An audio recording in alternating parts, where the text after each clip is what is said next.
Comment créer une chaîne YouTube? Si vous voulez créer votre propre chaîne YouTube mais que vous ne savez pas comment vous y prendre, alors vous êtes au bon endroit. Je vais vous guider étape par étape de la création de la chaîne jusqu'à la mise en ligne de votre première vidéo pour que vous puissiez créer votre propre chaîne YouTube facilement. Olivier viendra également nous donner un petit coup de main dans cette tâche.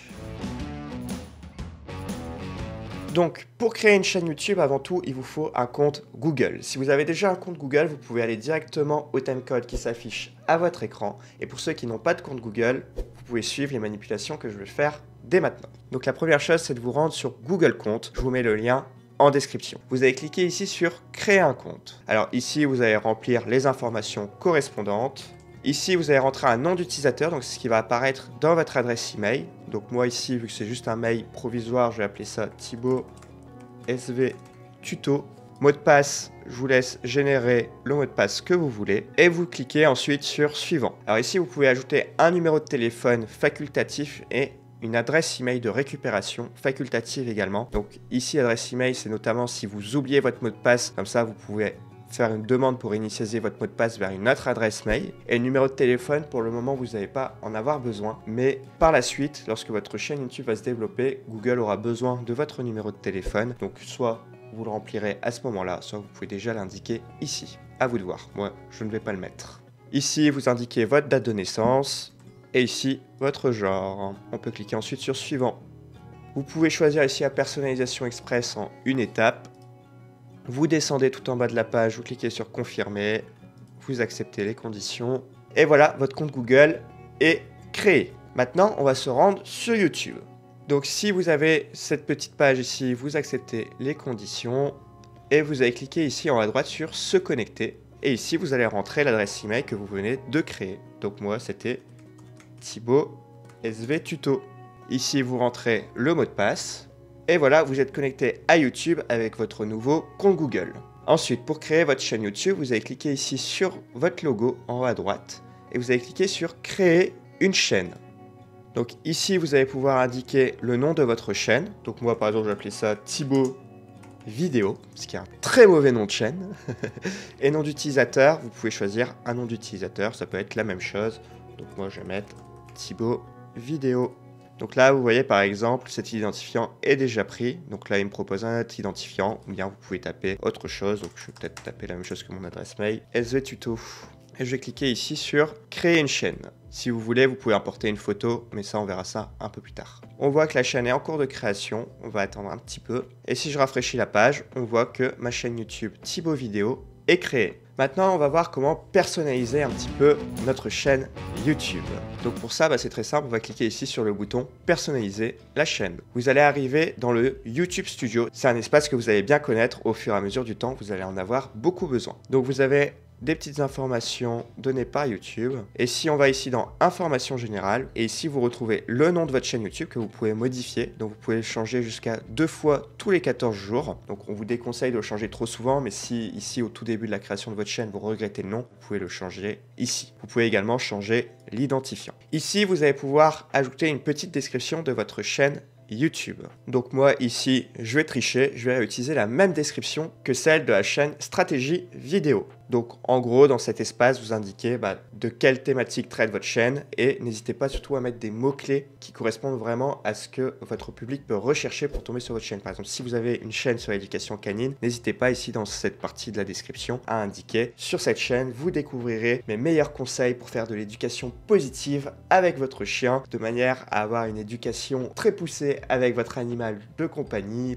patati patata. Donc ça, je vous laisserai formuler comme vous le voulez. Ici, vous pouvez ajouter des liens vers vos réseaux sociaux ou votre site internet. Et ici, vous pouvez ajouter votre adresse email si vous voulez qu'on puisse vous contacter directement. Par exemple, si d'autres youtubeurs veulent faire des vidéos avec vous ou des marques qui voudraient vous contacter. Bon, on va pas se mentir, au tout début, il n'y aura pas grand monde qui viendra vous contacter. Une fois que c'est fait, vous pouvez cliquer ici sur Publier. Ensuite, on peut se rendre dans les paramètres de notre chaîne. Alors ici, dans les paramètres généraux, déjà, vous pouvez changer la devise pour mettre en euros. Et ici, dans chaîne, vous allez mettre votre pays de résidence. Donc moi, dans mon cas, c'est la France. Et ici, vous pouvez ajouter des mots-clés. Donc des mots-clés correspondant à la thématique de votre chaîne. Donc ça peut être intéressant déjà, par exemple, de mettre votre prénom et votre nom. Donc par exemple, Olivier Juprel. Vous mettez une virgule pour valider. C'est ce qui est indiqué ici. Et donc, notre chaîne, elle va parler de quoi? Elle va te parler de comment faire des vidéos sur YouTube. Je mets une virgule. On va voir des tutoriels de montage vidéo. On va voir comment monter une vidéo, etc., etc. Donc ça, je vous laisse mettre des mots-clés qui sont adaptés à votre thématique. Ensuite, dans paramètres avancés, ici, vous allez cocher non, ne pas définir cette chaîne comme conçue pour les enfants. Je ne mets jamais en ligne des contenus conçus pour les enfants si c'est votre cas. Alors ça, c'est assez important de le cocher, comme ça va être directement pris en compte à chacune de vos mises en ligne. Il vaut mieux dire à YouTube que vos vidéos ne sont pas conçues pour les enfants si c'est le cas, parce que l'algorithme va traiter différemment vos vidéos. Ce serait dommage que vous terminiez sur YouTube Kids, qui est la version de YouTube consacrée aux enfants. Vous pouvez ensuite cliquer sur enregistrer. Si à un moment donné vous êtes plusieurs à travailler sur la chaîne YouTube, ça peut être intéressant également dans les paramètres, dans les autorisations ici, d'ajouter d'autres comptes Google qui pourront gérer votre chaîne YouTube. Donc vous avez juste à cliquer ici sur inviter et indiquer l'adresse email de la personne qui pourra avoir accès à votre chaîne. Il y a différents niveaux d'accès, je vous laisserai regarder ça de votre côté si vous en avez l'utilité. Maintenant, on va voir comment créer et ajouter une belle photo de profil pour votre chaîne YouTube, parce que là, pour le moment, vous voyez, j'ai juste un T, donc pour la première lettre du nom de ma chaîne ici, et c'est pas très joli, donc on va voir ça tout de suite. On se retrouve donc sur canva.com. Donc ici, moi, j'ai déjà créé mon compte. Si vous n'avez pas créé un compte, bien sûr, il faut commencer par cette étape. Ensuite, une fois que vous êtes sur la page d'accueil de Canva, on va taper ici dans la barre de recherche photo de profil. On va bien aller ici dans modèle et on va choisir photo de profil YouTube. Et donc là, tous ces modèles sont déjà au bon format pour YouTube. Donc moi, ce que je vous suggère de faire, si vous voulez faire une miniature rapidement, c'est de partir d'un de ces modèles. Sinon, vous pouvez également partir de zéro ici, mais ça va vous demander beaucoup plus de travail. Moi, je vais choisir le modèle qui est juste ici. Donc j'ai juste à cliquer dessus et à faire personnaliser ce modèle. Donc on se retrouve donc avec notre modèle. Alors première chose, on va modifier la photo. Donc pour ça, j'ai une photo qui est sur mon ordinateur. Je vais la prendre et je vais la glisser dans la fenêtre ici, importer de Canva. On voit que l'importation a terminé et maintenant je peux la prendre et la glisser déposer au milieu de mon écran. Déjà ici, j'ai une image pas mal du tout. Maintenant, si je veux, je peux agrandir mon image. Donc ce qu'on va faire, c'est double-cliquer sur notre photo et on va l'agrandir. Attention de bien double-cliquer parce que si vous faites un simple clic et que vous attrapez la poignée ici, vous voyez, vous agrandissez le cercle en lui-même. Donc nous, c'est pas ce qu'on veut, on veut garder le cercle ici de la même taille et juste agrandir le contenu. Donc on va faire quelque chose comme ça. Ensuite, si vous voulez travailler un petit peu plus votre image, eh bien vous pouvez. Donc ici, dans Canva, on a plein d'éléments qu'on peut ajouter. Alors attention, tout ce qui est animé ne sera pas animé sur votre photo finale puisqu'il s'agira d'une image fixe. Alors par exemple, moi je cherchais une flèche, donc soit je clique ici sur flèche, soit je fais ma recherche. Je vais aller ici dans graphique et je vais aller sélectionner une flèche qui me plaît bien. Par exemple, cette flèche ici, je vais l'agrandir et je vais faire une rotation. Alors j'aimerais aussi la retourner de manière à ce qu'elle pointe de cette manière. Je peux changer sa couleur, donc par exemple le noir le mettre en blanc. Et puis réutiliser les mêmes couleurs que dans mon document. Donc là, on voit couleur du document. Donc par exemple, je peux prendre le bleu et le modifier par ce bleu-là, qu'on retrouve juste ici. Et je peux remplacer le bleu ici par le même bleu. Comme ça, ça va être uni, puisque j'aime pas trop les petits pointillés. Donc je vais les faire disparaître. Je peux, si je le souhaite, modifier les couleurs de ma photo. Donc je vais cliquer dessus, je vais aller sur modifier l'image. Et on va par exemple augmenter la luminosité, augmenter le contraste, pour ressortir un petit peu plus. On peut appliquer également des effets, mais ici je ne vais pas tous vous les faire, c'est pas un tuto complet sur Canva, c'est juste pour vous montrer rapidement comment faire une petite photo de profil facilement. Il ne vous reste plus qu'ensuite à cliquer sur partager, télécharger, et on va choisir PNG, et on va télécharger notre photo de profil. Je vais la renommer et la télécharger sur mon bureau. Une fois que vous avez créé votre photo de profil, vous pouvez retourner sur votre chaîne, donc pour ça vous vous rendez sur YouTube et vous cliquez ici sur votre icône et sur votre chaîne. Et ici, on va cliquer sur la petite image de notre photo de profil. On arrive directement dans le YouTube Studio à nouveau, dans personnalisation et dans branding. Et ici, je vais pouvoir changer ma photo. Donc, je vais cliquer sur importer et je vais aller chercher la photo qu'on vient de créer. Donc, elle est juste ici et je l'importe. Ici, je peux la recadrer si besoin. mais moi ça me va très bien, le recadrage par défaut. Je clique sur publier et vous allez voir. Et donc là, si je retourne sur ma chaîne, on voit que la photo apparaît. Alors c'est possible que ça mette un petit peu de temps à charger, ne vous inquiétez pas, ça va arriver. Donc super, maintenant on a notre photo de profil, mais il y a une deuxième création graphique qu'on va vouloir faire, c'est notre bannière. Donc la bannière, c'est ce qui correspond à ce que vous voyez ici sur la chaîne de Stratégie Vidéo. Donc là, vous voyez, on a une jolie bannière, alors que sur notre chaîne, on n'a rien du tout. En plus de ça, cette bannière est bien utile, puisque ici, vous voyez, on peut mettre une petite zone avec un lien externe. Et par exemple ici, on peut directement accéder à une formation gratuite que l'on propose chez Stratégie Vidéo. Vous pouvez mettre également les liens vers vos réseaux sociaux. Donc comment créer cette bannière? On va voir ça tout de suite avec Olivier. Olivier, c'est à toi. La bannière YouTube est un élément important dans l'identité visuelle de votre chaîne.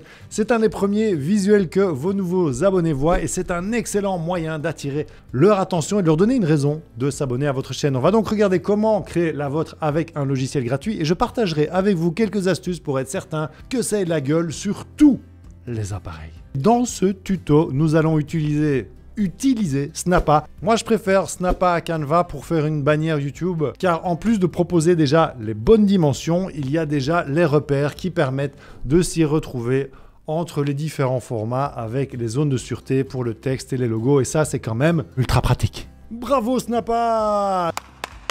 C'est simple et gratuit et si vous n'aimez pas Snappa, vous pourrez appliquer les mêmes principes sur les autres plateformes et logiciels. La première chose à prendre en compte avec la bannière, c'est qu'elle se présente de manière différente en fonction de l'appareil que votre audience va utiliser pour regarder vos vidéos. Certains éléments vont apparaître sur le format ordinateur, télévision ou mobile.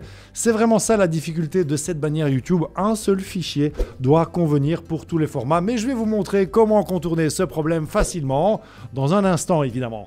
Avant de rentrer dans la création pure et dure de votre bannière YouTube, vous devez être attentif à quelques points très importants. Numéro 1, votre bannière doit correspondre à votre thème et votre identité visuelle. On doit retrouver votre logo, les couleurs et les typographies que vous utilisez dans votre communication et sur votre site internet. Sur la bannière Stratégie Vidéo, par exemple, vous retrouvez notre palette de couleurs pastel années 80 ainsi que notre typo. Quelques éléments doivent être clairs. Numéro 2, qui vous êtes, utilisez votre logo ou une photo de vous si vous êtes en personal branding, ou quelque chose qui permet de vous reconnaître instantanément. Sur la bannière Stratégie Vidéo, vous retrouvez notre logo, mais aussi 2 photos de Bibi. Numéro 3, de quoi parle votre contenu? Cet élément va permettre d'augmenter radicalement vos abonnés sur YouTube. On doit comprendre en quelques secondes quel type de contenu vous publiez. Ça peut être simplement quelques images qui illustrent vos contenus, mais ça peut être aussi une promesse et je trouve ça encore mieux. C'est pour ça que vous pourrez lire sur notre bannière YouTube « Apprendre à faire de belles vidéos qui rapportent gros ». La proposition de valeur et les bénéfices sont clairs. On sait ce qu'on va apprendre en s'abonnant. C'est souvent sous-estimé et pourtant, ça aide vraiment à augmenter vos abonnés. S'il vous reste de la place, vous pouvez aussi partager votre agenda de publication. Une nouvelle vidéo chaque semaine, ça donnera une raison en plus de s'abonner. On va se rendre directement dans Snappa et je vais vous montrer étape par étape comment faire pour créer un beau visuel comme celui que vous voyez à l'écran. Et après, je vous expliquerai comment mettre en place un appel à action qui vous permettra de faire grandir votre liste email grâce à votre bannière. C'est parti! Nous voici dans Snappa, c'est entièrement gratuit, c'est plutôt sympa. Je vous montre le résultat final. Voilà à quoi va ressembler la bannière. Alors ce qui est génial dans Snappa en fait, c'est qu'on a ici un bouton qui permet d'activer ou de désactiver des repères qui sont déjà là en fait. C'est déjà préinstallé, donc c'est vraiment super et ça vous montre en fait les différents formats avec les zones de sûreté pour le texte et les logos. Et donc comme vous voyez, on peut vraiment activer ou désactiver. Et ce qu'on voit ici, c'est qu'on a la zone donc complète qui sera en fait la zone pour la télévision. Si donc vous avez des spectateurs qui vous regardent sur une télévision, vous avez ici la zone en fait qui va apparaître sur tous les formats. Donc c'est vraiment celle-là qu'il faut privilégier et c'est sur celle-là qu'on va mettre le maximum d'informations. Ensuite, on a la zone de sûreté pour tout ce qui est tablette ici et ici. Et on terminera avec la zone de sûreté ici pour les ordinateurs. Et vous voyez justement qu'ici, j'ai créé un appel à action sur cette zone ordinateur. Pourquoi? Parce qu'en fait, on peut rajouter, quand on est sur ordinateur, un lien vers un bonus à télécharger. Donc ça, je vous expliquerai à la fin de ce tutoriel comment mettre ça en place. Et c'est vraiment ça qui va vous permettre de faire grandir votre liste email. Quand on arrive sur la page d'accueil de Snappa, vous voyez qu'on a des modèles qui sont proposés et on va descendre ici, vous voyez qu'il y a YouTube Channel Art avec déjà les bonnes dimensions, donc on va cliquer dessus. Vous avez plusieurs modèles qui sont proposés ici, qui sont déjà prêts à l'emploi. Alors, s'il y en a un qui retient votre attention, ben voilà, vous pouvez cliquer dessus et vous pouvez l'utiliser. Vous allez voir qu'en fait, c'est vraiment super simple de modifier donc le texte. Par exemple, ici, si vous voulez changer le texte, vous voyez que c'est en fait super simple. Si vous voulez changer la photo ici, vous voyez que bon, là c'est la photo d'exemple, mais on peut l'agrandir, la rapetissir. Bon, je vous conseille quand même que votre visage soit pas coupé. Donc ici, hein, dans la version de base, on a le visage qui est coupé. Bon, ça c'est un peu dommage. Moi, ce que je ferai quand même, c'est faire en sorte que dans la version, dans la zone de sûreté principale, le visage ne soit pas coupé. Mais évidemment, vous pouvez changer la photo et aller chercher une photo à vous. Donc, on va y revenir. Je vais vous montrer comment faire ça, mais c'est simplement pour vous montrer rapidement comment ça peut marcher. Hop, si je mets une photo de moi ici, je peux la rapetissir, voilà, la mettre au bon format. Et vous voyez qu'on a déjà quelque chose qui est sympa, qui tient la route en quelques clics, quoi. Nous, ce qu'on va faire, c'est qu'on va vraiment partir d'une page blanche. Donc, je retourne sur la page d'accueil, je choisis YouTube Channel Art et on démarre ici de 0 sur le grand bouton plus. Et vous voyez donc qu'on a les repères qui permettent de s'y retrouver entre les différents formats avec les zones de sûreté pour le texte et les logos.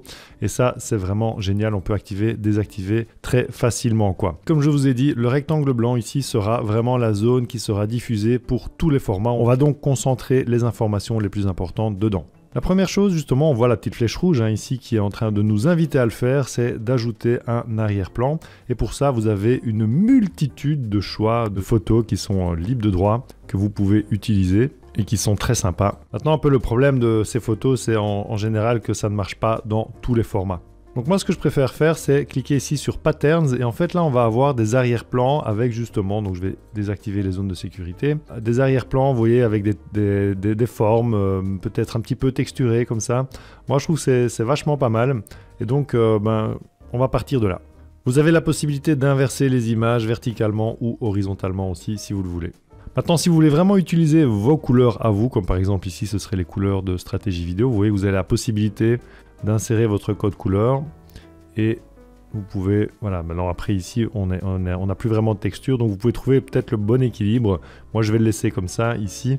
Vous avez aussi quelques petits réglages pour assombrir, pour mettre un léger flou, vous voyez, c'est sympa aussi. Voilà, choisir un petit peu la saturation de l'image et d'autres réglages comme ça. En ce qui nous concerne ici, on va rester comme ça. La prochaine étape va être simplement d'ajouter du texte ici. On clique sur le bouton et on voit que ça se fait automatiquement. Alors ici pour le titre, je vais essayer de choisir une typographie qui est justement assez allongée, donc comme celle-ci par exemple, Anton, et je vais mettre en majuscule, à prendre d'un côté, et on va recommencer pour la suite, la guitare. Et en fait ce qui est bien, c'est qu'on a plus ou moins la même taille, donc ça je vais vraiment pouvoir jouer sur la symétrie en mettant une d'un côté, l'autre de l'autre. Et puis au milieu, je vais mettre ma photo. Je vais un peu agrandir ici, donc je peux choisir en cliquant dessus la taille de la police. On va aller jusqu'à 94, voilà. Je vais faire la même chose de ce côté-ci. Vous avez quelques petits réglages qui sont sympas, donc déjà on peut choisir la couleur. Donc moi je connais le code couleur du texte, je vais utiliser celui-là pour le premier mot et une autre couleur pour le deuxième mot, voilà. On a aussi ici la possibilité de choisir l'espacement, donc je vais un peu allonger parce que j'ai l'impression que c'est pas nécessairement hyper lisible. Et je vais mettre une petite ombre en blanc, donc là je clique dessus, je choisis blanc, je vais ajouter 3 par exemple.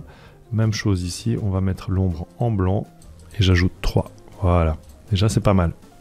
Vous pouvez aussi choisir de régler l'opacité du texte si vous le voulez. Donc moi je vais encore ajouter un petit texte, je vais faire quoi? Allez, dans cette taille là, plus ou moins. On va appeler ça ensemble et pas à pas.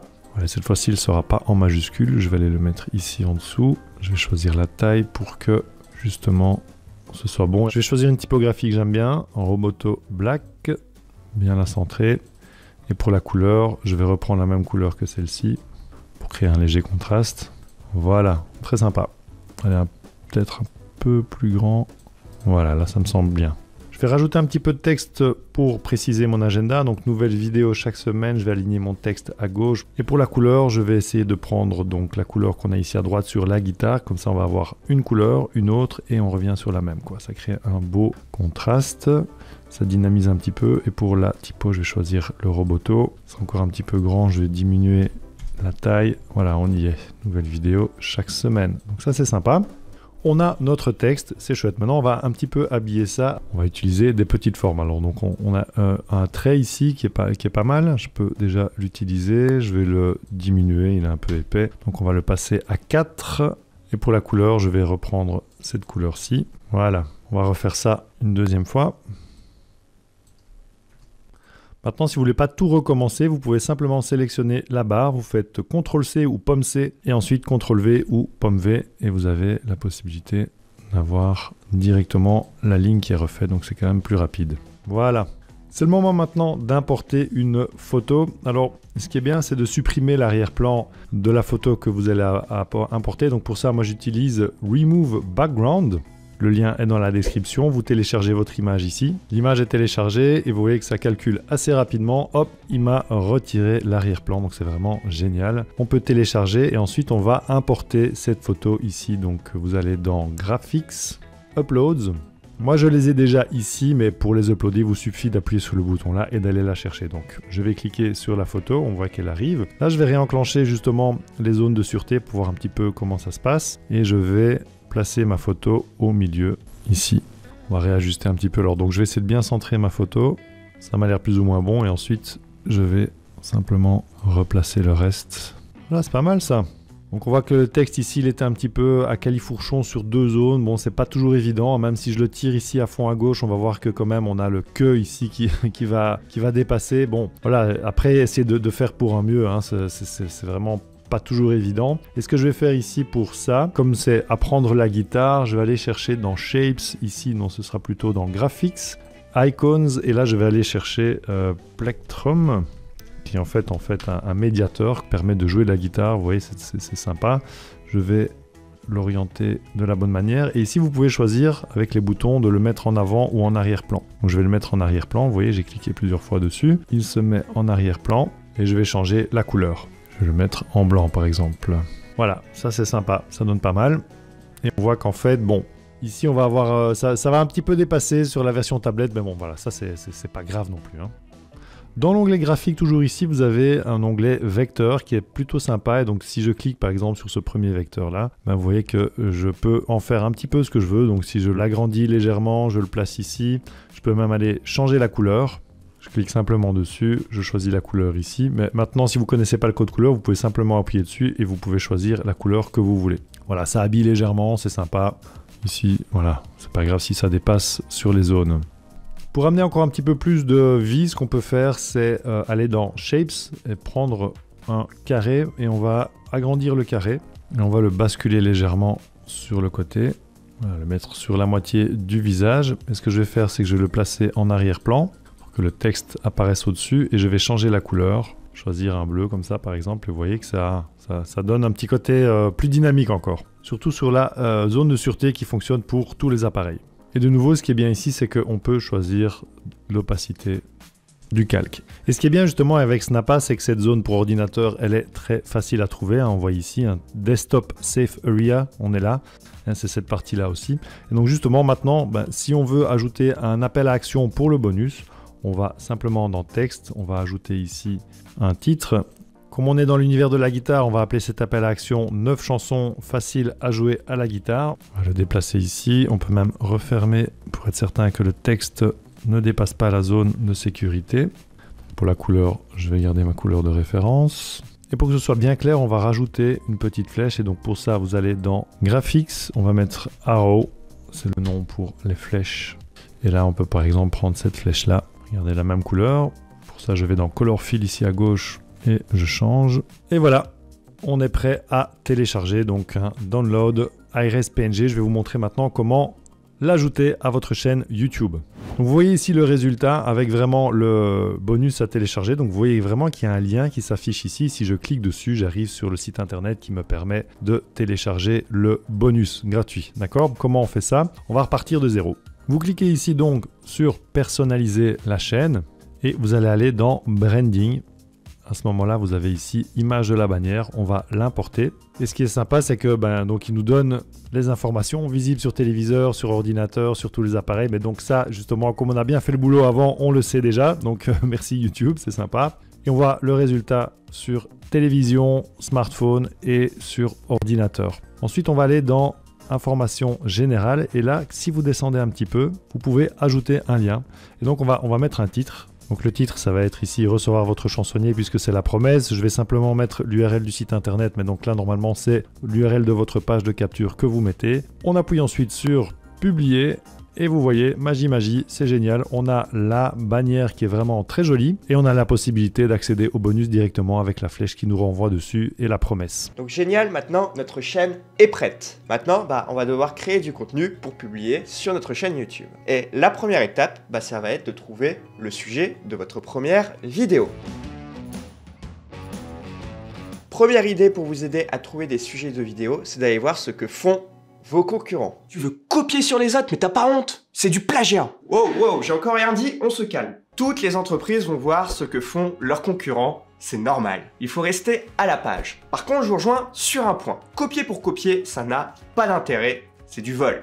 Par contre, allez voir ce que vos collègues font, analysez les vidéos qui ont le mieux marché et essayez de comprendre pourquoi ces vidéos en question ont marché. Ça, pour moi, c'est une démarche intelligente. Et votre objectif, c'est d'analyser ce sujet et voir si vous ne pouvez pas le compléter, l'approfondir ou trouver un autre sujet qui gravite autour. Peut-être que vous avez des connaissances sur un point spécifique de sa vidéo sur laquelle vous pouvez aller plus loin. Attention quand même si c'est trop spécifique. Peut-être que ça n'intéressera pas les spectateurs. Je vais reprendre l'exemple de la Formule 1. C'est la thématique de votre chaîne. Vous voyez qu'un concurrent a fait une vidéo sur l'aérodynamisme des voitures de Formule 1 et que sa vidéo a plutôt bien marché. Pourquoi pas faire une vidéo sur l'évolution des ailerons depuis la création de la Formule 1?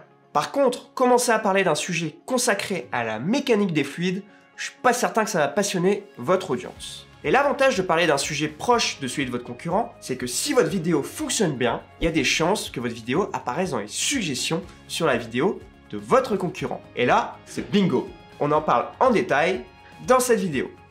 Ce que vous pouvez faire également, c'est aller voir le YouTube anglophone. Ils ont souvent un coup d'avance sur nous. Vous pouvez trouver énormément d'inspiration sur ces chaînes. Deuxième méthode pour trouver le sujet de votre vidéo, trouver quelles recherches font vos prospects. On va essayer de trouver sur Google et sur YouTube ce que peuvent bien taper vos prospects dans la barre de recherche. Qu'il s'agisse de celle de YouTube, bien évidemment, mais aussi celle de Google, puisque YouTube appartient à Google. Ça signifie que lorsque vous faites une recherche sur Google, certains des résultats renvoient vers des vidéos YouTube. Si vous arrivez en haut des résultats, je vous laisse imaginer la puissance du truc. Donc l'idée, c'est de trouver quelles sont les frustrations de vos prospects. Qu'est-ce qu'ils recherchent sur Internet? Pour ça, c'est simple. Vous allez dans Google, ici dans la barre de recherche, ou bien dans YouTube, dans la barre de recherche, et vous allez taper « Comment » plus un mot en lien avec votre thématique. Donc par exemple, ici, je vais reprendre l'exemple de la Formule 1. Si je tape « Comment » et « Formule 1 », qu'est-ce que j'ai?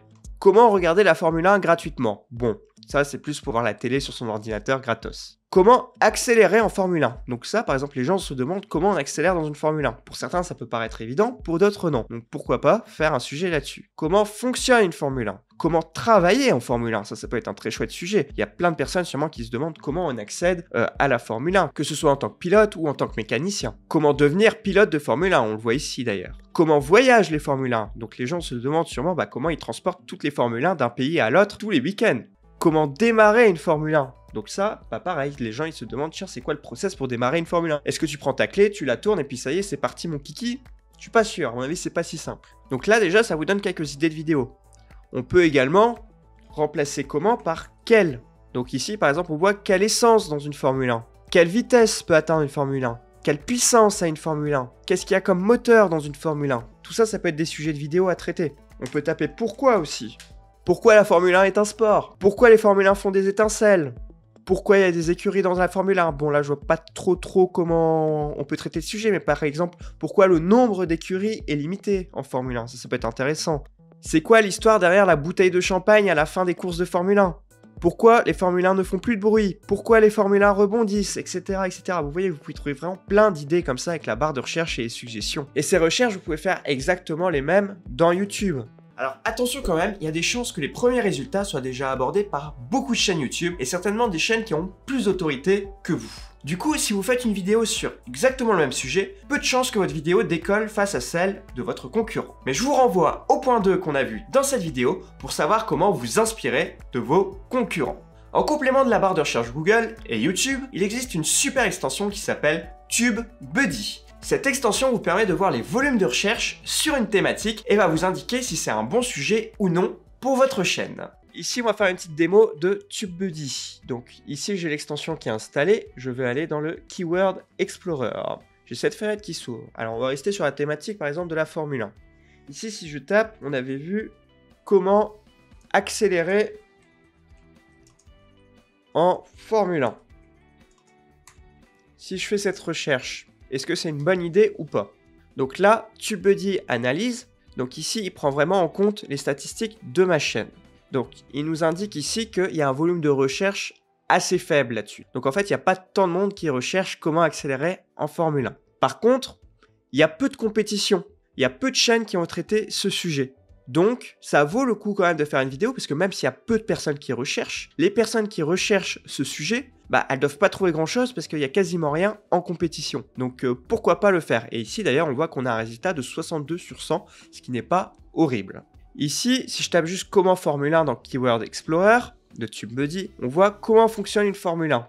Comment fonctionne un moteur de Formule 1. Tiens, on va essayer ça. Là, on a un score excellent de 88 sur 100. Donc, on a un petit peu plus de recherche que juste avant. Et sur la compétition, donc nos concurrents, il y a quasiment rien. Donc, la place est libre, on peut y aller. Donc, ça, c'est super. Donc, vous voyez, vous pouvez quand même trouver facilement des sujets de vidéo de cette manière. Ici, j'ai essayé notre thématique, comment lire rapidement un livre. Donc là, on voit qu'il y a énormément de recherche qui est fait là-dessus. Par contre, il y a déjà beaucoup de vidéos sur le sujet. Donc, ça va être difficile de se faire sa place. J'ai essayé une recherche, comment avoir des vues sur TikTok. Donc là, vous voyez que si votre thématique, c'est sur TikTok, il y a largement une place à se faire. On a un score de 98 sur 100. Il y a un gros volume de recherche. Il y a peu de compétition sur YouTube. Donc là, franchement, vous pouvez y aller, ça peut valoir le coup. Enfin voilà, je vous laisserai fouiller un petit peu cette extension TubeBuddy. Il y a une version gratuite de l'extension qui vous permet de faire un nombre limité de recherches. Sinon, il faut prendre l'abonnement payant pour avoir les recherches illimitées et d'autres fonctionnalités bien pratiques. Je vous mets le lien de l'extension en description. Si vous voulez apprendre en détail comment fonctionne l'algorithme YouTube, je vous invite à regarder notre vidéo sur le sujet qui est disponible juste ici. Prochaine étape, Olivier va vous expliquer comment écrire un bon scénario, c'est parti!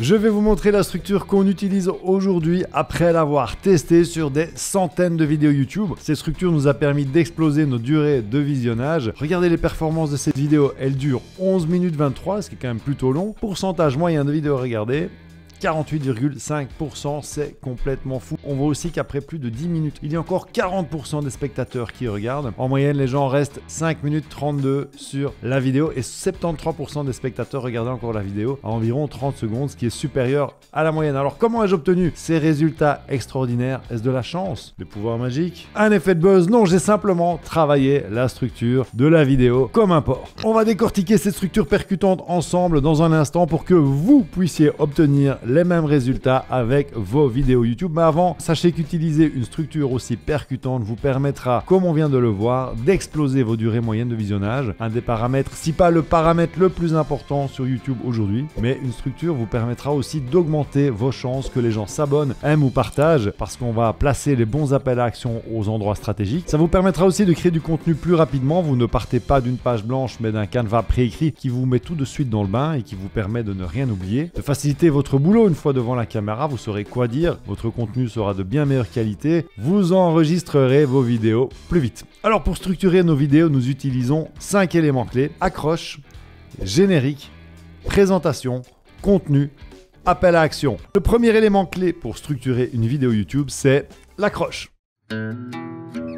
Je travaille mes accroches comme un porc, c'est pour ça que 73% des spectateurs regardaient encore cette vidéo au bout des 30 premières secondes. Ici j'ai joué sur un exemple qui illustre concrètement les dangers de YouTube. Je parle de DJ Plomberie dont la chaîne YouTube a été supprimée. C'est certainement la hantise numéro 1 de tous les YouTubeurs, avoir sa chaîne supprimée. Là, je savais qu'avec un exemple concret, j'allais bien accrocher mon audience, surtout que j'illustre mon propos avec des preuves, la date à laquelle c'est arrivé et des extraits des articles de presse qui en ont parlé. Mais le mieux, c'est encore de prouver que vos conseils fonctionnent en partageant votre propre expérience ou encore mieux, celle de vos élèves. C'est ce qu'on a fait ici par exemple. La méthode Gainsbourg, c'est un secret bien gardé que j'ai récemment essayé et qui m'a permis de faire plus de 280 000 vues avec une seule vidéo et de gagner plus de 15 000 nouveaux abonnés au passage. Une de mes élèves utilise également cette stratégie et elle a fait plus de 480 000 vues sur sa vidéo. J'ai aussi joué sur le côté secret en donnant un nom à ma méthode, la méthode Gainsbourg, peu connue et pourtant redoutablement efficace. Ça pique la curiosité. Et ça a très bien fonctionné puisque cette vidéo a dépassé les 100 000 vues. Mais donc, insérer des preuves dans votre accroche a plusieurs avantages. Ça montre le sérieux des conseils que vous allez partager. C'est pas un truc que vous avez lu sur internet, non, vous l'avez mis en place et vous avez obtenu d'excellents résultats. Ça personnalise vos vidéos en les rendant incopiables, bah oui, c'est votre expérience, et ça montre que vous avez des élèves qui réussissent grâce à vos formations. Je vais vous faire un dessin. J'ai d'ailleurs commencé cette vidéo en vous montrant les captures d'écran de mes durées de visionnage. Une autre accroche particulièrement efficace pour les tutoriels que j'ai utilisé dans cette vidéo qui a fait plus de 100 000 vues, avec 51,7% de durée moyenne de visionnage, 3800 nouveaux abonnés et 65% des spectateurs qui regardent encore la vidéo au bout des 30 premières secondes. Et bien dans ce tutoriel qui répond à une question, c'est le principe des tutoriels, je fais une promesse courte qui annonce la couleur à mes spectateurs et pourquoi ils doivent regarder. La douleur que je vais résoudre est très claire et les bénéfices qu'ils vont tirer en appliquant mes conseils sont très clairs aussi. Je mets en avant ce qui est important pour eux, tout ça en moins de 15 secondes, ce qui donne. Dans cette vidéo, je vais vous montrer comment faire un live avec une caméra externe de type hybride ou réflexe en 3 étapes simples. Ensuite, je fais rêver les spectateurs en leur montrant le résultat final auquel ils vont arriver en regardant mon tutoriel. La qualité de votre image va passer de ça à ça.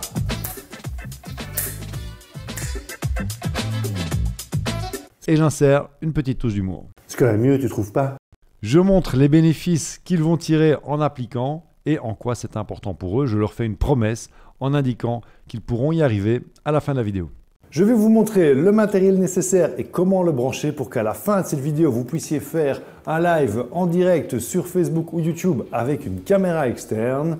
On va passer à la deuxième étape dans la structure d'une vidéo YouTube percutante, mais avant, je voulais partager avec vous une technique secrète pour améliorer radicalement votre référencement. Normalement, je demande 100 000 € en cash et en petites coupures pour partager cette technique, mais aujourd'hui, je suis de bonne humeur et je la partage gratos. C'est vraiment à déguster avec une rondelle de citron. Alors dans cette accroche, il y a le mot-clé sur lequel je veux me positionner. Comment faire un live avec une caméra, plus une variation. Faire un live en direct sur Facebook ou YouTube avec une caméra externe. L'algorithme voit que les premières phrases prononcées dans la vidéo, bah oui, il fait une transcription automatique, correspondent au titre. Ça vient renforcer votre référencement et augmente vos chances d'apparaître en premier dans les résultats de recherche. Vous aimez ce contenu? Il vous aide? Pensez à laisser un petit pouce bleu. Ça aide à augmenter la portée organique de la vidéo. Deuxième étape dans la structure de mes vidéos YouTube, le générique. En étant instantanément identifiable, un générique YouTube animé est un excellent moyen de renforcer l'identité visuelle de vos vidéos. Ça donne un look pro et agit comme une Madeleine de Proust auprès de vos spectateurs qui se plongent directement dans votre univers, comme avec les génériques de James Bond ou de Mission Impossible. Je vois beaucoup de YouTubeurs débutants se prendre la tête avec leur générique et passer des semaines entières à rassembler les images, trouver la bonne musique et monter. Il y a plein d'options sur internet pour créer un générique YouTube. Vous pouvez vous rendre sur Video Hive qui propose des gabarits que vous pourrez personnaliser, mais ça demande d'utiliser un logiciel comme Adobe After Effects. Il y a aujourd'hui un outil plus simple que vous pouvez utiliser pour créer un générique YouTube sans avoir besoin de passer par un logiciel avancé. Ça s'appelle Placeit et c'est la même famille que Video Hive. Vous ne trouverez pas un catalogue aussi complet que sur Video Hive, mais franchement, c'est déjà pas mal. Vous pouvez personnaliser les gabarits galerie directement en ligne sur le site. Vous pouvez changer le texte, les typographies, les couleurs, ajouter des images pour que ça ressemble à votre identité visuelle. Et c'est pas uniquement réservé aux intros ou génériques YouTube. Vous pouvez aussi créer tout un tas de contenus pour les différents réseaux sociaux avec des écrans de fin YouTube et plein d'autres formats. Les deux grandes erreurs à éviter avec votre générique, la première c'est de créer un générique trop long. Les génériques sur YouTube doivent être ultra courts, 5 secondes maximum, ouais je sais c'est ultra court, mais si c'est plus long vous allez perdre des spectateurs en chemin, ils vont quitter la vidéo. Sur YouTube tout va vite et la prochaine vidéo est à portée de clic, donc soyez bref. Très bref. Avant, on avait un beau générique de 6 secondes et on a remarqué en fait que les gens sautent cette étape. On a donc raccourci à maximum 2 secondes. C'est un simple panneau titre qui reprend le nom de la chaîne avec un effet sonore en dessous et puis c'est tout. Extrait. Donc vous voyez qu'avant on avait le super générique, super chiadé avec plein d'images, le montage, la musique, etc. Puis finalement on est revenu à quelque chose de beaucoup plus basique et essentiel. Je vous invite vraiment à ne pas vous prendre la tête avec ça. Deuxième erreur, ne commencez pas votre vidéo par votre générique. Suivez bien la structure dont on parle dans cette vidéo et commencez avec une accroche percutante et seulement après, balancez votre générique. Troisième étape pour structurer une vidéo YouTube, présentez-vous.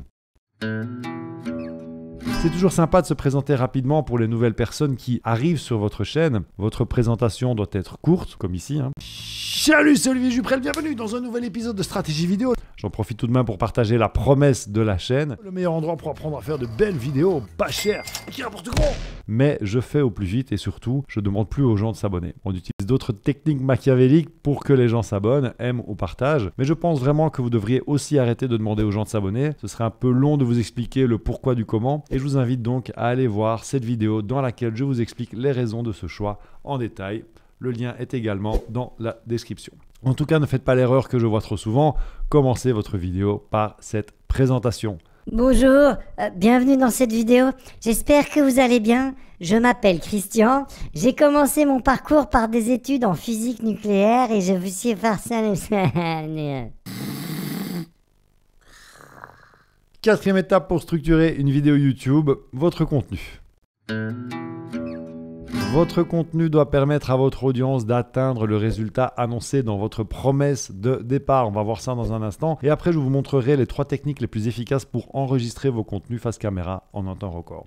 Essayez de structurer votre contenu en 3, 5, 7, 9 étapes. C'est un format facile à consommer. Dynamisez votre montage en envoyant un panneau titre pour chaque étape. Pour réussir vos crêpes sans sucre, la première étape, c'est de casser les œufs. On le fait systématiquement dans nos vidéos. Pour que ça marche, il faut bien y penser à la prise de vue avec la bonne intonation. Vous pouvez aussi balayer l'écran avec votre main pour un effet encore plus waouh. La première étape, c'est de casser les œufs. Vous pouvez faire remonter la musique sur le panneau titre ou utiliser un effet sonore. Ça va déjà bien structurer votre contenu et ça le rendra encore plus digeste à consommer. Pour coller vos spectateurs encore plus à vos vidéos, pensez à utiliser des mots forts pour les transitions de chaque chapitre. Un autre point critique ça va radicalement changer vos résultats. C'est un point important qui est absolument fondamental. Ça donne plus d'intensité à ce que vous allez partager. On se dit qu'en fait, il ne faut pas rater, quoi. Vous pouvez aussi annoncer les astuces qui arrivent en les dévoilant au compte-gouttes pour que les gens aient envie de les découvrir. Ça donnerait un truc du genre. Un autre point critique pour réussir vos crêpes, c'est de savoir casser les œufs. C'est un point qui est absolument fondamental pour réussir vos crêpes sans sucre. On va voir ça dans un instant et juste après, je vous montrerai mon arme fatale pour mélanger vos œufs à la farine sans faire de grumeaux. Donc, pour casser vos œufs, on appelle ça la technique du lever de rideau et en revisionnant cette vidéo, vous allez voir qu'en fait, chez Stratégie Vidéo, on en met partout. On applique nos conseils, nous. Ce qui nous amène à la 5e étape pour structurer une vidéo YouTube. Vous allez voir que c'est un point absolument critique, l'appel à action.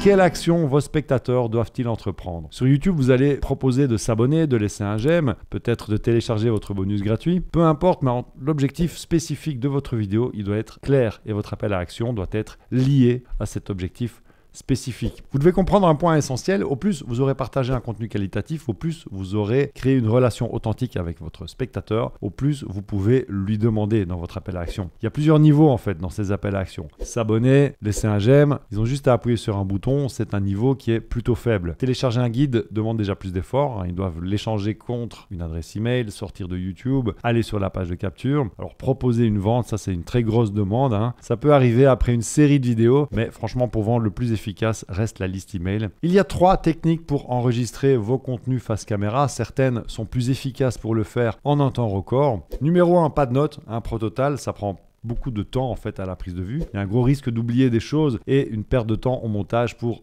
tout nettoyer. 2, c'est les grandes lignes. On lit ses notes, on regarde la caméra et puis on relit ses notes. Pour ceux qui débutent et qui ont une bonne mémoire, c'est pas mal, mais ça prend plus de temps. En 3, le script avec un prompteur. Ça permet d'enregistrer super rapidement sans rien oublier. C'est cette 3e technique que nous utilisons chez Stratégie Vidéo. Et oui, tout ce que je viens de vous dire était inscrit sur mon prompteur. Ça me permet d'enregistrer 3 à 4 vidéos à la suite. Je suis certain de ne rien oublier et c'est très précis. Thibaut peut reprendre mon script pour le montage et on peut ensuite le décliner en article de blog. Mais ça demande déjà un niveau un peu avancé. Vous pouvez commencer en notant les grandes lignes et vraiment, si vous êtes super doué en impro, pourquoi pas. Mais il faut vraiment un talent pour ça.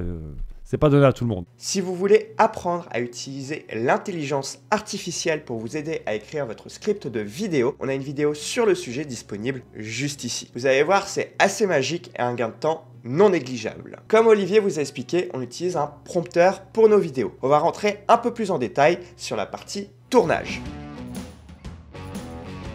Pour ça, il faut une caméra, un appareil photo ou un smartphone. Ça, c'est une surprise pour personne. De mon côté, je me filme avec un appareil photo, c'est un Panasonic S5. Pour gagner du temps, j'ai essayé de trouver une méthode pour enregistrer non pas sur l'appareil photo, mais sur mon ordinateur directement. Ça évite de devoir sortir sa carte SD de sa caméra, la mettre dans son ordinateur et attendre que le transfert se fasse. Alors vous me direz, sortir la carte SD, c'est pas obligatoire, on peut utiliser un câble USB, mais il reste quand même l'étape où on va devoir transférer notre matière. Je vous rassure, c'est pas ça mon astuce qui change tout. Un peu de patience. Du coup, pour pallier à ça, j'ai acheté un Camlink 4K. Ça permet de connecter votre caméra à votre ordinateur via le port HDMI de la caméra d'un côté et un port USB de votre ordinateur de l'autre. Certaines caméras permettent de le faire directement en USB sans Camlink et donc sans passer par la sortie HDMI, mais souvent il y a une grosse perte de qualité via l'USB de la caméra. Je vous déconseille. Avec le Camlink, la qualité reste franchement très correct. Je vais pas vous embêter avec les spécificités du Camlink, mais ce qu'il faut retenir, c'est que pour YouTube, c'est suffisant. Pour vous donner une idée, c'est ce que vous voyez actuellement à l'écran, puisque je tourne ma vidéo actuelle de cette manière. Je vous mets le lien du Camlink en description. Vous pouvez aller voir aussi du côté de la clé Atomos Connect 4K, elle coûte un peu moins cher, le lien est aussi dans la description. Du coup, j'ai ma caméra qui est reliée à mon ordinateur, c'est super. Maintenant, comment enregistrer sur mon ordinateur? Pour ça, j'utilise OBS Studio. C'est un logiciel gratuit qui vous permet de faire des captures vidéo, que ce soit d'une caméra ou de l'écran de votre ordinateur. C'est également un des logiciels majeurs utilisés pour ceux qui veulent faire des directs. Du coup, OBS détecte mon petit Camlink et je reçois donc l'image de ma caméra dedans. J'ai plus qu'à cliquer sur démarrer l'enregistrement et c'est parti. Bon, en réalité, ça demande un peu de configuration la première fois que vous l'utilisez, notamment pour paramétrer votre résolution d'image, votre fréquence d'image, la qualité, etc., etc. Si ça vous intéresse, chez Stratégie Vidéo, on a tout prévu. On a une mini formation complète sur OBS Studio disponible directement sur notre chaîne. Vous y avez accès ici. Bon, maintenant, on a l'image, c'est bien, mais il nous manque du son. Alors, ce qui est top, c'est que le Camlink, il s'occupe de faire passer aussi le son de votre caméra. Sauf que sur ma caméra, j'ai des petits micros tout pourris. Ce que vous entendez juste ici, vous voyez le son est moins bon d'un seul coup. Donc pour pallier à ceci, on doit utiliser un micro. Mais alors, quel micro choisir? Eh bien, devinez quoi? On a une vidéo disponible, allez voir la vidéo juste ici. Non mais c'est bon, on a compris. Qu'est-ce que vous n'avez pas encore fait chez Stratégie Vidéo? Oui, exactement. Par contre, mon petit Jean-Kev, c'est juste ici. Et pas là. Bon, du coup, de mon côté, j'utilise le Comica Vimo C3. C'est un micro-cravate sans fil, ce qui est bien pratique quand je me déplace dans le cadre pour toujours bien capter le son. C'est souvent le cas dans mes formats courts pour TikTok, les réels, Insta ou encore les YouTube Shorts. Bon, ceux qui auront vu ma vidéo sur les micros ou les vidéos habituelles de la chaîne, vous savez que je suis en train de vous mentir. Tout petit peu. Oh, quoi?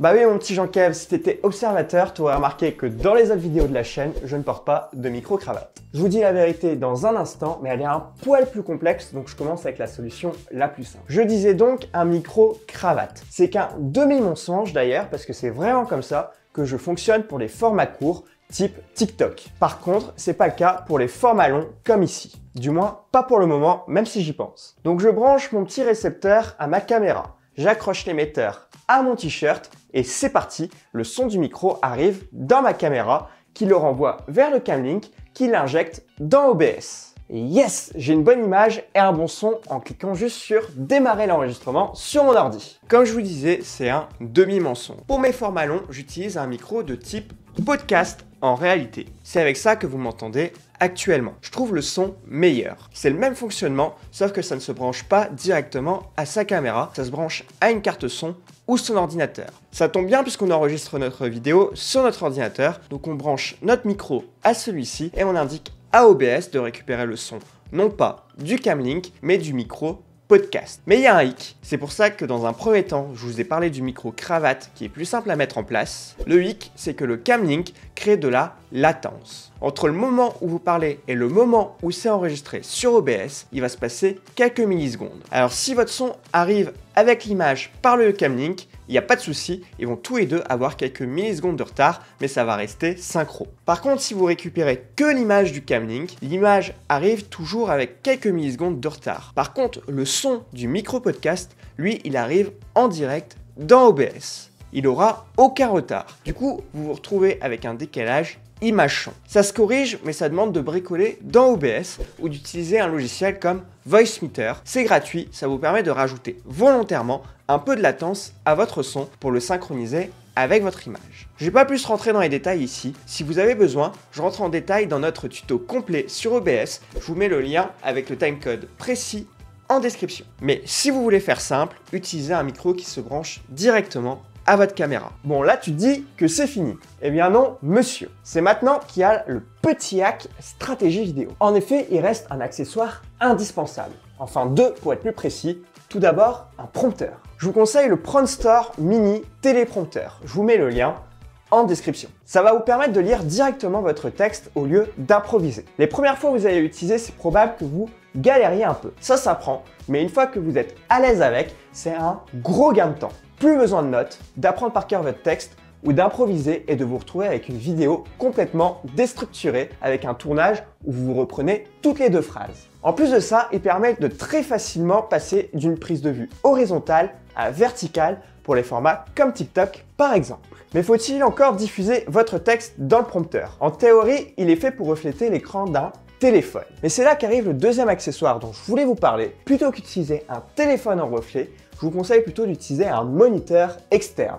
De mon côté, j'utilise un Feelworld F6+. De votre côté, vous pouvez prendre un Portkeys PT5, ça devrait fonctionner aussi et il est moins cher. Si vous prenez un autre prompteur, attention aux dimensions, il faut qu'il rentre dans l'emplacement prévu pour smartphone. Si vous prenez le même prompteur que moi, le moniteur doit faire maximum 10 cm de haut et ne pas être trop épais. Et là, vous allez voir la magie du truc s'opérer. Vous combinez le prompteur avec le moniteur, vous le reliez à votre ordinateur avec un câble HDMI. Vous avez donc l'image de votre ordinateur sur votre prompteur. Bon, à l'envers certes, mais on va corriger ça. En plus de ça, je branche également la prise USB du moniteur sur mon ordinateur pour l'alimenter sans batterie. Tout comme ma caméra d'ailleurs que j'ai branchée sur secteur. Et donc maintenant, j'ai plus qu'à écrire mon scénario, le copier-coller sur mon logiciel Téléprompteur Pad. Je vous mets le lien, c'est gratuit. Je mets la fenêtre du logiciel sur mon moniteur.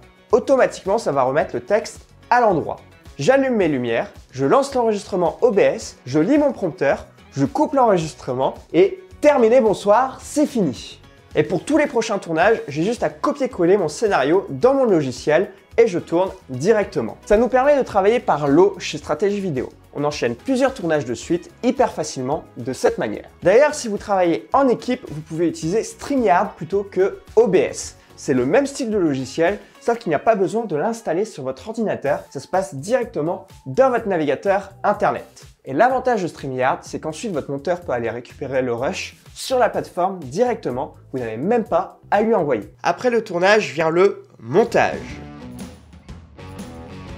Le montage est une étape primordiale qui vous permet de créer un contenu plus professionnel et plus attrayant pour vos spectateurs. De plus, en utilisant des techniques de montage appropriées, vous pouvez améliorer la qualité de vos vidéos et les rendre plus agréables à regarder. Je n'ai pas le temps ici de vous faire un tuto complet sur le montage vidéo, mais j'ai une bonne nouvelle pour vous. On organise un atelier en ligne entièrement gratuit ce dimanche à 20 h pour savoir comment monter des vidéos dynamiques sans y passer des heures et attirer vos futurs clients sur YouTube, même si vous n'y connaissez rien en montage. Vous découvrirez notamment les 2 techniques de youtubeurs pour capter l'attention des spectateurs et également comment monter vos vidéos sans y passer des heures. Vous pouvez vous inscrire juste ici. En fin de montage, n'oubliez pas d'ajouter votre écran de fin pour pouvoir suggérer d'autres de vos vidéos à vos spectateurs.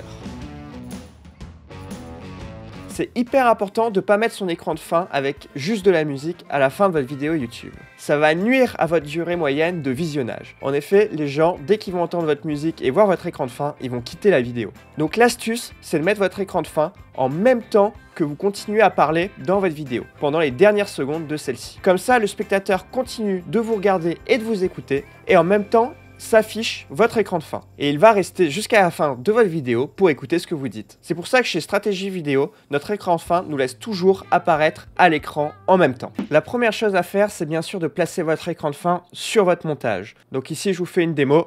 Votre business en ligne sur des bases solides. J'ai eu la chance d'interviewer Olivier Roland, qui est le plus grand spécialiste francophone sur la combinaison d'un... On voit que mon écran de fin apparaît, mais pour le moment, il est vide. On va le remplir sur YouTube.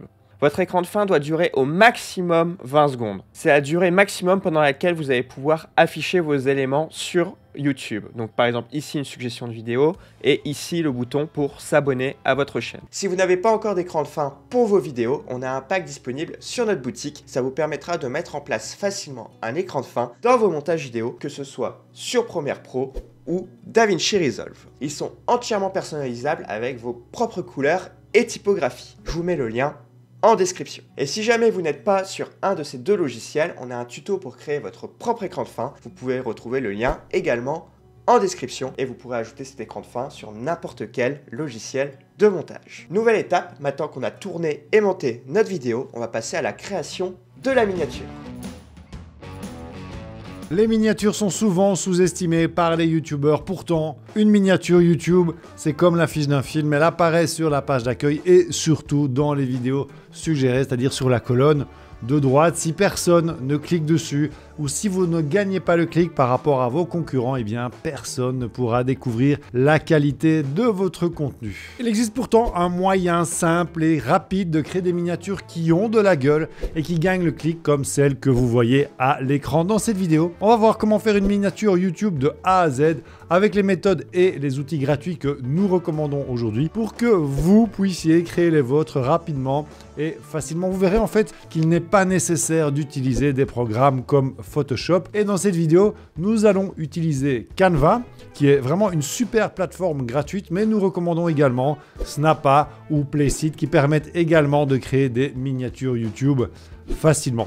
De toute façon, que vous utilisiez Canva, Playseat ou Snappa, vous pourrez suivre chaque étape de ce tuto YouTube, car c'est exactement le même principe. Si vous avez prévu d'ajouter du texte, il ne faut pas oublier d'insérer votre texte à gauche de l'image, car une fois que la vidéo est en ligne, la durée de la vidéo s'affiche en bas à droite. Et lorsqu'on passe la souris dessus, il y a d'autres filigranes qui s'affichent sur mobile.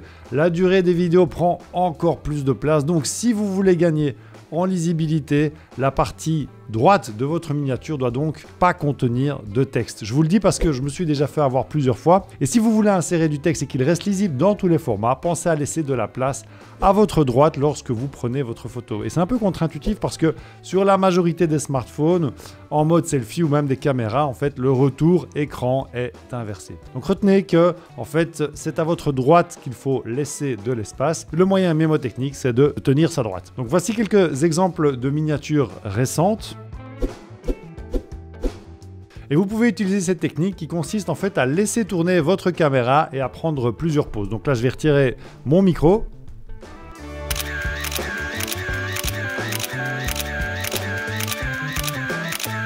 Actor Studio.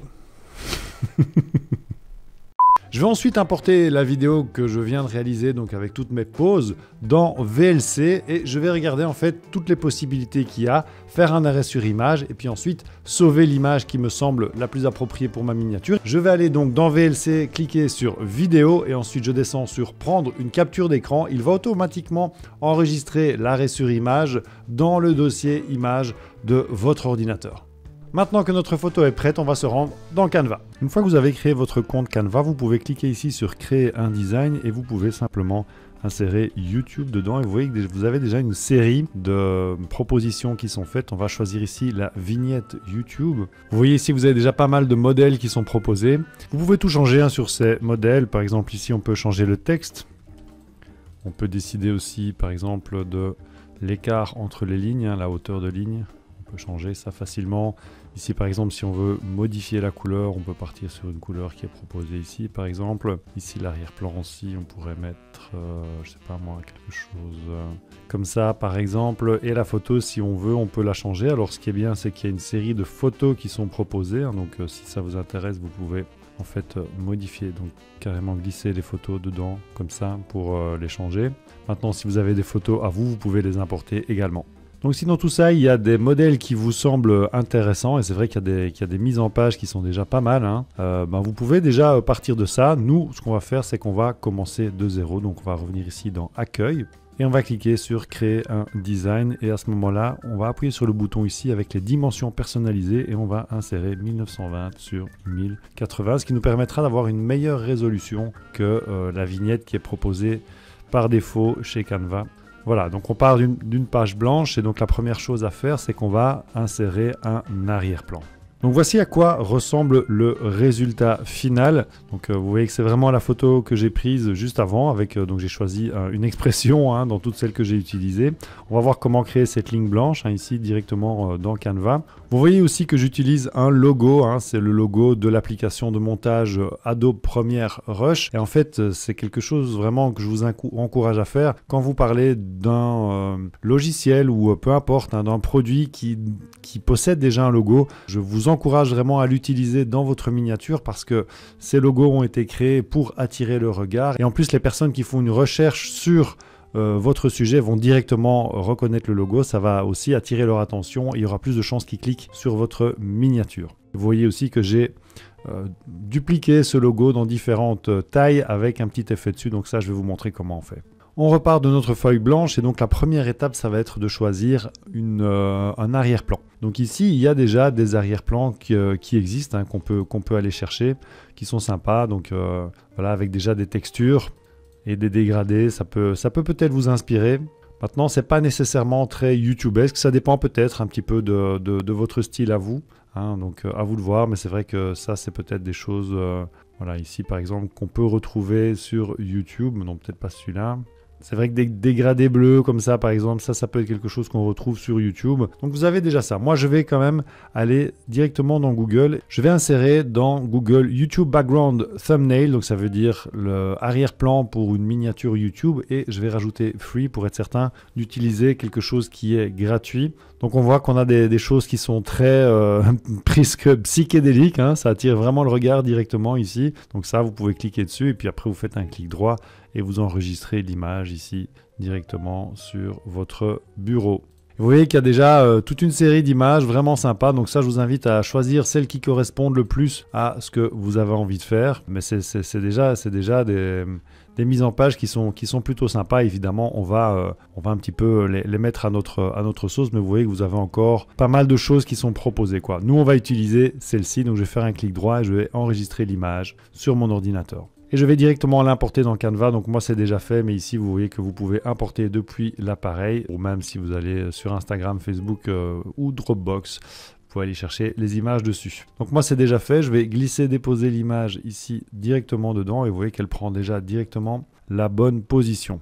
On va ensuite importer notre portrait, notre arrêt sur image, et pour ça il faut qu'on le détourne avant. Alors il y a une possibilité de le détourer directement dans Canva, mais donc c'est une option payante. Je vais cliquer sur la photo pour la faire apparaître ici dans mon espace de travail, et si je vais dans Effets, vous voyez qu'on a un outil de suppression d'arrière-plan, et quand je clique dessus, en fait, on me propose de faire un essai gratuit de 30 jours parce que c'est une fonctionnalité qui est proposée par Canva Pro, qui est vraiment super pratique. Donc ça, c'est déjà une bonne raison de souscrire à Canva Pro, parce que vous allez voir que la solution que je vais vous proposer, qui est en fait de passer par Remove Background, on va l'importer dans Remove Background. Le téléchargement est en cours et voilà, ici il a retiré l'arrière-plan, mais on va avoir l'image dans une résolution qui n'est pas nécessairement une très bonne résolution, et si on veut la télécharger dans une bonne résolution, à ce moment-là ça devient payant aussi. Donc ici on va la télécharger dans une résolution qui n'est pas exceptionnelle, mais du coup vous voyez que le résultat final ici commence, la qualité n'est pas non plus dingue quoi. Bon voilà, c'est quelque chose à savoir. Je vais simplement cliquer sur l'image ici, et comme on l'a vu tout à l'heure, on va placer la photo à droite de la miniature pour être certain que justement les inscriptions, les filigranes, etc. qui vont apparaître ne vont pas rentrer en conflit avec le texte. D'accord? Alors ici, ce que je vais faire, c'est que je vais rétrécir un petit peu l'espace. Et je vais vraiment agrandir fort la photo, c'est important parce qu'il ne faut pas oublier qu'au final, la miniature, elle va être vue en petit comme ça. Donc c'est important qu'on voit bien votre visage, et je vois trop souvent des miniatures où même on voit les visages des personnes comme ça. Donc c'est vraiment important d'avoir votre visage en gros plan, même voire en très gros plan, quoi. Voilà, par exemple comme ça c'est pas mal. Et vous voyez comme j'ai bien pris la peine pendant ma prise de vue de laisser de l'espace à ma droite. Ici on a vraiment donc à la gauche de la miniature tout l'espace pour insérer le texte, et les filigranes ne viendront pas l'ennuyer. Maintenant je vais vous montrer comment obtenir cette ligne blanche autour de moi directement dans Canva, et pour ça on va cliquer sur la photo, on va faire un CTRL-C ou Pomme-C sur Mac et ensuite CTRL-V, Pomme-V, et on va retirer une des deux photos. Celle-là, on va l'agrandir légèrement. Voilà, comme ça. Je vais cliquer dessus, je vais aller dans Effets, et dans Effets ici, il y a Duotone. Alors peut-être que Duotone n'est pas encore installé chez vous sur Canva, donc à ce moment-là, vous faites une recherche ici, vous tapez Duotone. Vous allez voir que ça va s'afficher, il suffit simplement de l'installer. Donc voilà, par exemple ici, moi j'ai pas encore Bat TV qui est installé. Vous voyez que vous cliquez sur se connecter, ça va s'installer directement sur Canva. Donc c'est vraiment très pratique. Vous cliquez peu importe sur le premier Duotone qui apparaît, et ensuite sur les paramètres. Et ensuite ici, on va les mettre tout en blanc. Tout simplement, voilà comme ça, et vous voyez que si je remets mon image dessus, on a déjà cet effet ligne blanche autour de moi. Donc après il faut un petit peu chipoter, monter avec les flèches en haut à gauche, en bas, etc. Maintenant si on trouve que la ligne blanche est trop nette, on peut aller dans ajuster, et c'est vrai que là vous allez pouvoir jouer sur le flou ici, vous voyez légèrement. Donc, et ça va permettre d'atténuer aussi la ligne blanche qui est autour de vous. Moi personnellement ici j'aime bien le fait que ce soit assez net, donc je vais la garder comme c'était, remettre ici à 0, je vais placer ma photo dessus. Alors ici je vais le faire rapidement parce que c'est pas le but, mais voilà, vous voyez l'idée quoi. Une fois qu'on a ça, je vais un petit peu agrandir, voilà. On va importer donc ici, comme il s'agit d'un tutoriel sur Adobe Premiere Rush, je vais importer le logo. Donc pour ça, je vais aller sur Google, importer le logo. Je ne vais pas vous faire l'affront de montrer comment on fait ça, et je vais insérer le logo ici directement sur mon espace de travail. Voilà. Et maintenant, je vais vous montrer comment réaliser l'effet ici avec les petits logos dupliqués. Donc on va simplement faire CTRL-C, CTRL-V, Pomme-C, Pomme-V. On va rétrécir le logo, et on va le placer ici dans d'autres positions. On va faire la même chose ici, Pomme-C, Pomme-V. Hop, je vais le mettre en plus petit, comme ça, voilà par exemple. Et je vais encore en mettre un ici peut-être. Voilà. Comme ça.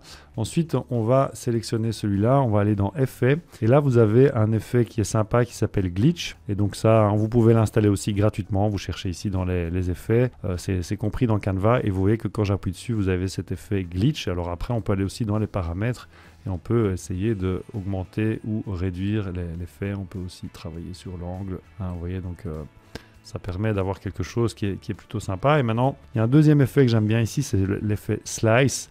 Et donc ça permet, donc là c'est pas du tout assez lisible, mais donc on peut avoir déjà celui-là, peut-être ici, ça c'est pas mal. Et sur le troisième, je vais remettre un effet ici, glitch, sympa. Alors là peut-être qu'il est un peu trop fort, donc on va retourner ici dans les effets. Donc, je vais plutôt mettre l'effet radiate et augmenter ici, sympa. Donc ça crée déjà un petit truc un peu chouette. Alors peut-être qu'on peut encore mettre un petit dernier. Voilà, celui-là on va le placer ici et le diminuer. Voilà, sympa. On va maintenant rajouter du texte. Donc vous voyez de nouveau que le texte, je l'ai placé à gauche dans l'image pour ne pas que ça rentre en conflit avec les filigranes une fois que votre miniature sera mise en ligne sur votre chaîne YouTube. Et pour ça, je vais aller ici dans texte, ajouter du texte et je vais le mettre en majuscule, tuto, rush, ultime. Et vous voyez que j'essaye vraiment d'utiliser 3 mots maximum quand je travaille sur mes titres. On va aller chercher ma police préférée, Roboto, et en gras. Ensuite, ici, je vais le sélectionner pour réduire l'espace qu'il y a dans l'interlignage et je vais le réduire à 1.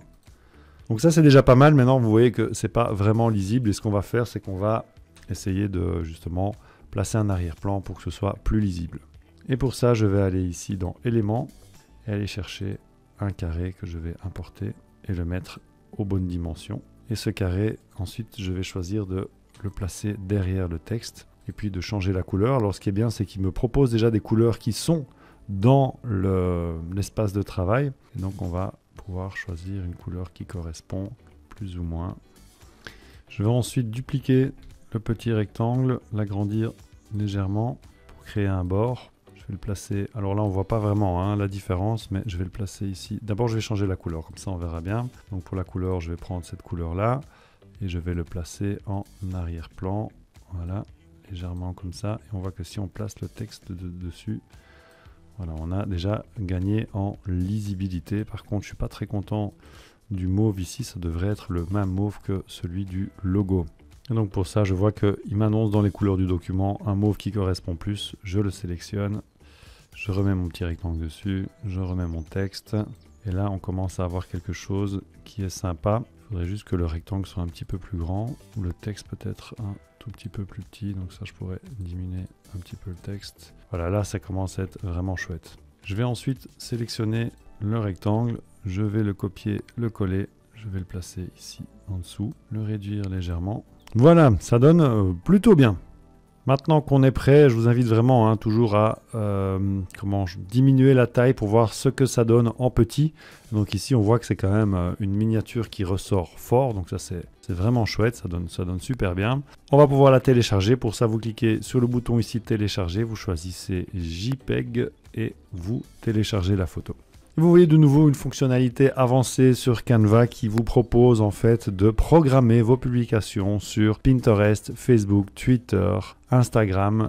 C'est vraiment pas mal et ça vous permet de gagner un temps précieux. Et donc ça, c'est une fonctionnalité. Une fois que vous avez terminé votre design, donc ici c'est pour YouTube, donc on va pas l'utiliser comme ça, mais supposons que vous ayez créé un design pour Facebook, ça vous permet de ne pas devoir aller le programmer dans Facebook. Vous pouvez tout faire directement dans Canva et ça c'est vraiment top. Ok, maintenant on a notre vidéo et notre miniature. On va pouvoir attaquer la mise en ligne.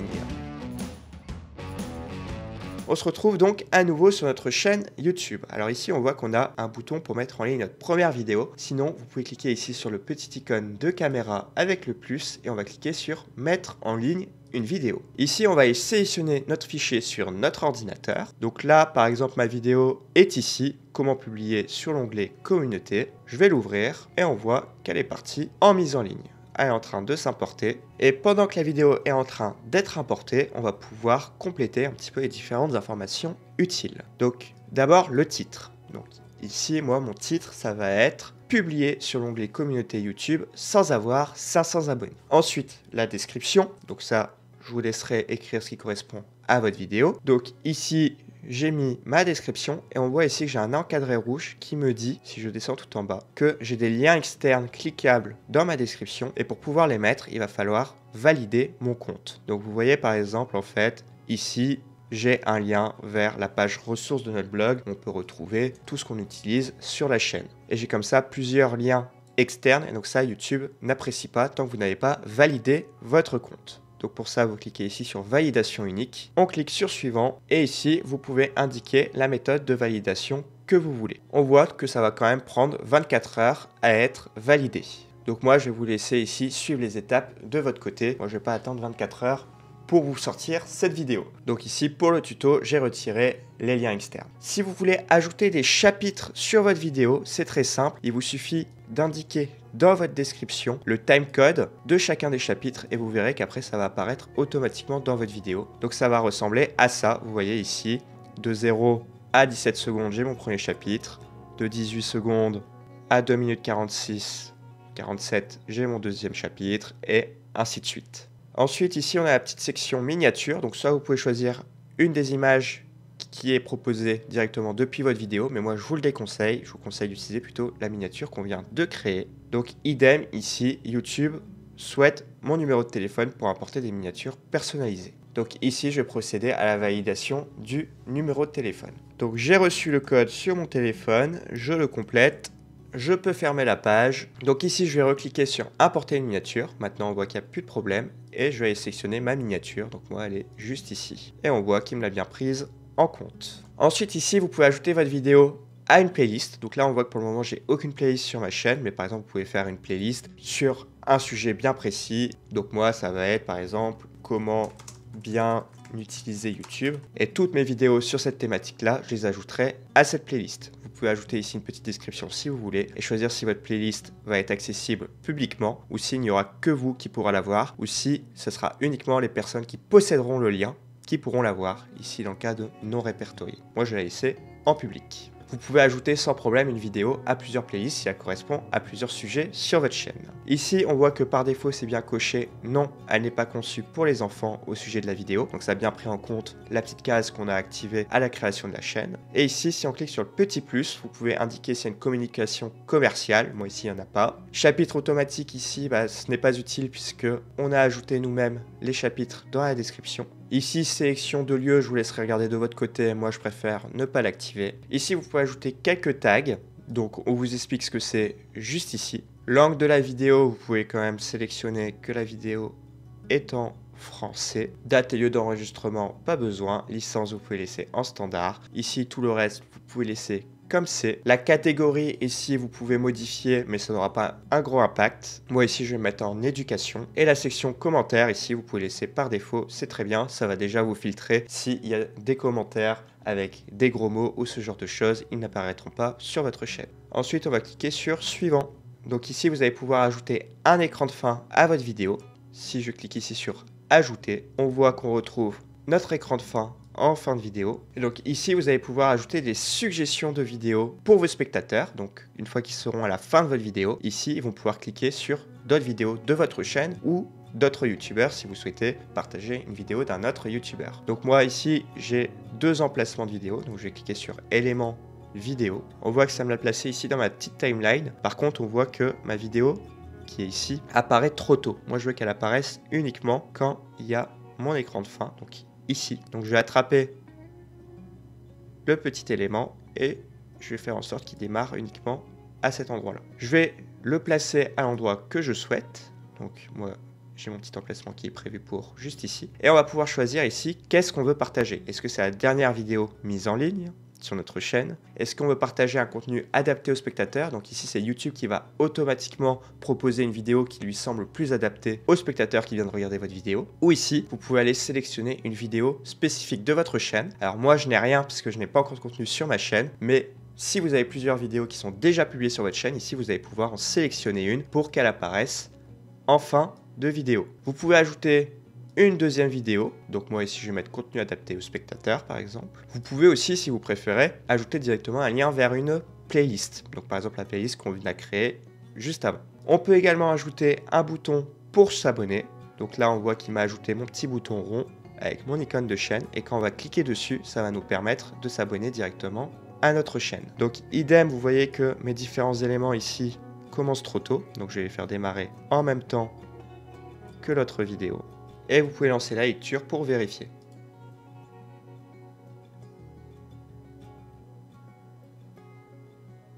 Ok, super, on a bien notre écran de fin qui est en place. On va cliquer sur enregistrer.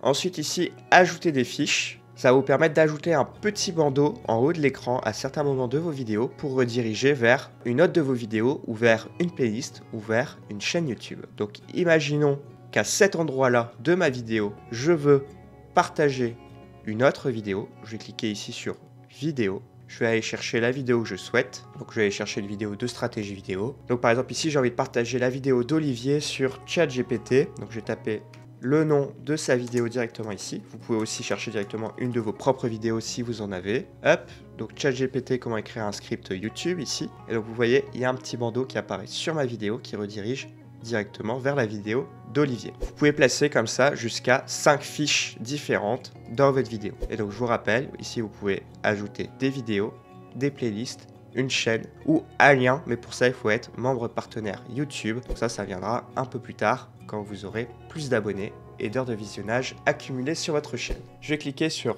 enregistrer. Je clique à nouveau sur suivant. YouTube a fait une petite vérification pour vérifier qu'il n'y a pas de problème de droit d'auteur, notamment avec les musiques que vous utilisez dans votre vidéo. Moi on voit ici qu'il n'y a eu aucun problème détecté, donc tout va bien. Et ici dans visibilité, vous allez pouvoir choisir si vous gardez votre vidéo en privé, donc il n'y aura que vous qui pourra la voir. Vous pouvez également partager directement avec d'autres personnes votre vidéo en cliquant ici et en ajoutant l'adresse email de la personne qui doit avoir accès à la vidéo. En non répertorié, votre vidéo n'apparaîtra pas publiquement sur votre chaîne, donc elle n'apparaîtra pas ici sur l'accueil de votre chaîne YouTube. Par contre, elle sera accessible à toute personne à qui vous envoyez le lien qui est juste ici. Et public, c'est cette option que vous devez cocher si vous voulez qu'elle apparaisse à la fois sur l'accueil de votre chaîne YouTube, mais aussi que votre vidéo soit proposée par la plateforme aux utilisateurs grâce à son algorithme. Là, si je clique sur publier, la vidéo part directement sur ma chaîne YouTube. Vous pouvez également ici choisir de programmer le jour et la sortie de votre vidéo. Et donc là, on voit la vidéo restera privée jusqu'à sa publication et au moment de sa publication, elle passera automatiquement en public. Donc moi ici, je veux la publier immédiatement, donc je vais juste cliquer ici sur public. Je clique sur publier. Ici, j'ai bien le lien de ma vidéo, donc je peux le copier pour le partager sur mes réseaux sociaux par exemple. Et si je retourne sur l'accueil de ma chaîne, vous voyez que si je rafraîchis, j'ai ma vidéo qui est en ligne et elle est accessible.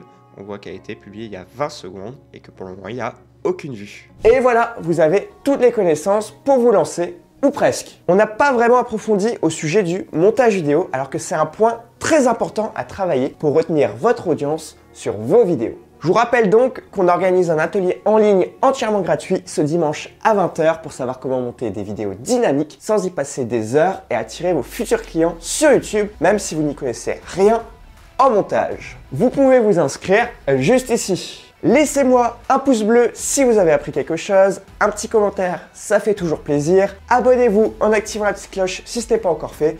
Et à bientôt pour un prochain tuto. Ciao!